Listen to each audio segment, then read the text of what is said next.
Hello everybody, it's been a while since my last video. Now I come back with a new story of a family moved into their dream home only to realize it was once a funeral parlor and the dead never left.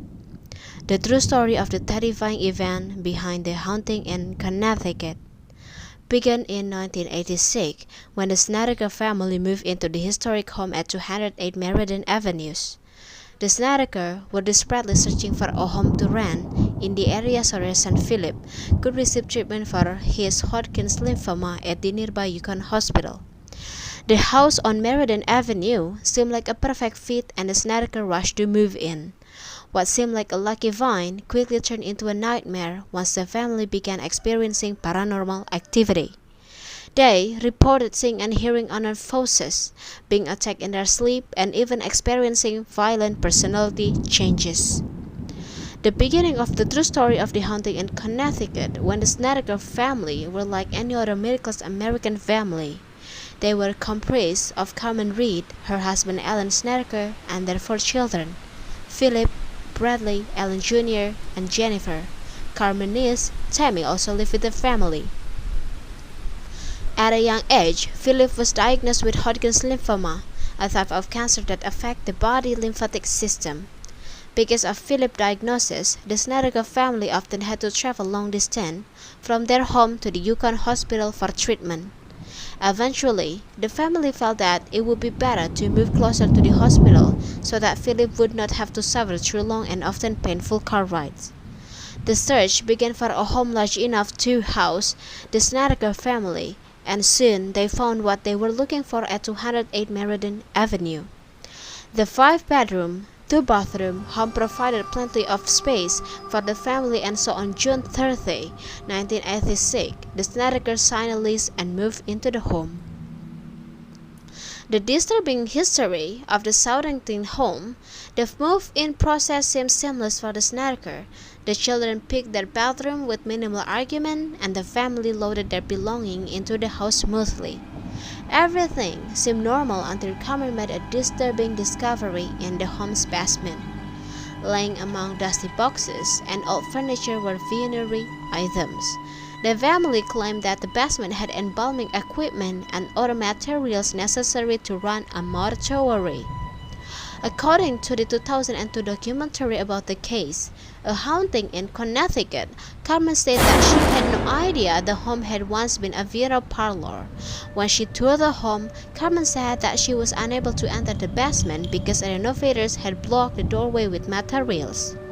Carmen confirmed that the house was once a funeral home by contacting Darrell Kern, the home's owner.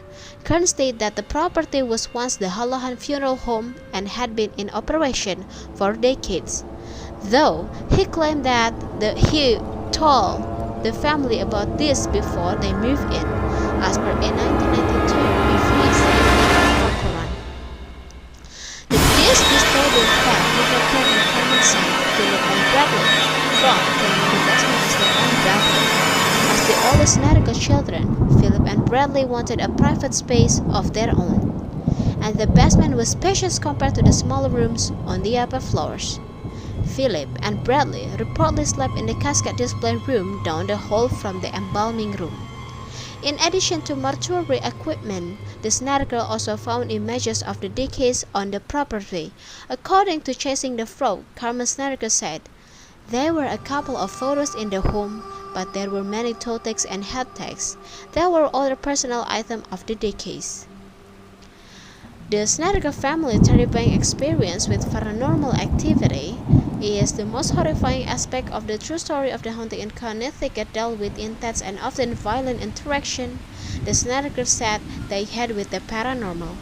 The paranormal activity in the home started the night the family moved into the home and targeted Philip more than any other family member. "My son started seeing this young man with long black hair down all the way to his hip," Carmen stated to People. "He would talk to my son every day. Sometimes he would threaten him. Other times, he would stand there and just say his name, which was enough to scare him." However, the spooky happening slowly spread to other family members and escalated in intensity. Carmen claimed that while mopping the floor, the water turned into blood and gave off an acrid smell reminiscent of rotting flesh. The mop water was blood red. I mean, a deep, deep red. It made my skin crawl. I started getting nervous that I was ruining the floor, Carmen said in the 2002 documentary. Most shocking was the claim from both Carmen and Ellen that animal forces had robbed and sodomized them. While animal forces specifically tormented the adults and family, they seemed to check the different videos and films that animal before. The Snedekers started to worry when Philip's personality began to change. He became irritable and reckless, often inflicting cruel punishment on his younger sibling. On one occasion, Philip placed Bradley on a gurney and spun him around until the younger boy begged him to stop. He also locked his brother in a chest and walked away. The worst incident came after Philip attacked his cousin, Tammy, and was consequently forced to spend 45 days in a hospital. Doctor eventually diagnosed Philip with schizophrenia after he told them about the entities he saw regularly. But they noted that the medication he was on to treat his cancer could not have given him hallucination or trigger any dormant schizophrenic illness. The Snedeker family decided it was best to send Philip to live with relatives, and reportedly Philip stopped hearing voices and seeing spirits after this.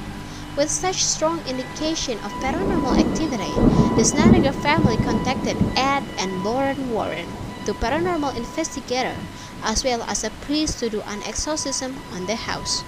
On September 6, 1988, a priest performed an exorcism on the house, and the family reported that the paranormal activity suddenly disappeared.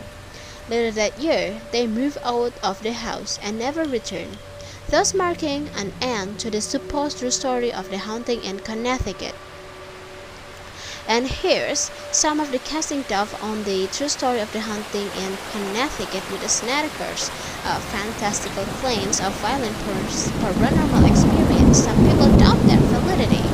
The Snedeker family went public with their experiences prior to leaving the residence, and there are reports in the 1992 from the Hodgkin that the reported paranormal activity seems to escalate when the family was behind on the rent.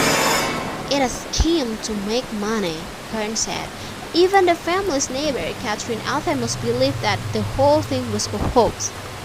I think they had this plan right from when they moved in, she said in the same newspaper piece. Althemos noted that the family always appeared jovial whenever they were outside, not acting like a terrified family. Friends of Philip even stated that they too didn't believe the story given his personalities. He was a storyteller. He always had to be a center of attention, Jeffrey Puller said to the Hartford Courant.